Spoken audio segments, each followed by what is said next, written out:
Banyaknya report tak siap lagi.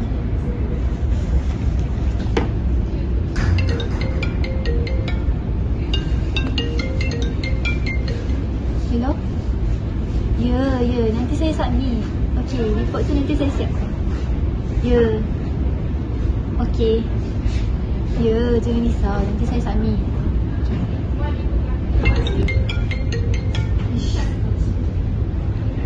Ya, nanti saya ambil lah anak kat sekolah tu, abang. Ya, nanti abang pergi jumpa dengan cikgu dia, cakap report tu, katakan pasal semua benda, bayar yuran sekali. Okey. Aduh, banyaknya report tak siap lagi. Esok dah ada meeting. Dapat panggilan daripada HR pula. Serabutnya. Aduh, serabutnya kerja. Semua benda aku nak kena buat. Ni aku nak kena settle tu, aku nak kena settle. Mak, HR panggil aku.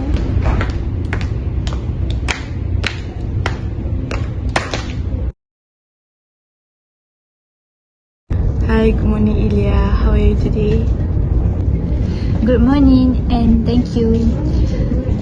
At first, I wanted to say thank you to you because about your past work. You have been always hardworking, punctual, and helpful to the team. Thank you. I always try do my best.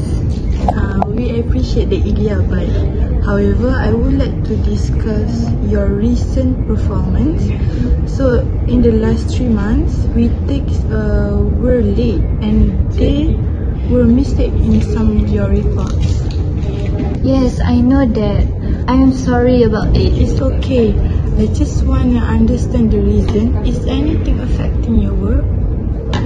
Yes, recently I have some personal problem and stress. Because of that, I cannot focus fully at work. Thank you, Ilya, to be honest to me. And I know the personal stress can affect your performance. Yes, I did not mean to cause problem to the team. I understand, Ilya. By the way, you are the good employee in our company. So, I need to help you to improve. Thank you. I appreciate your support. Okay, so can you tell me what support you need in the company? Maybe I need better time planning and some guidance to manage my tasks. Sounds good. So we can arrange the weekly progress check and help you organize your workload. I think that will really help me.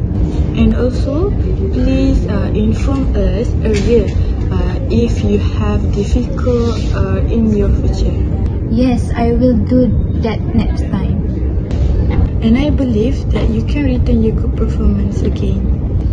Thank you for trusting me. I will work harder. Very good, Ilya. Let us work together and move forward positively. Thank you very much for support me.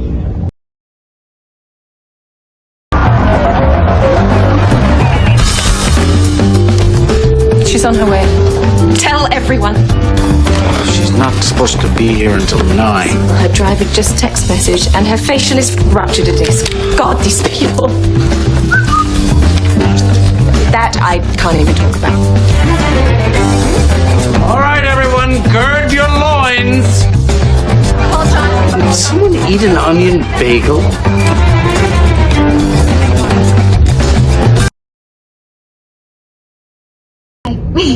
Sabar. Aku tak. How are you today?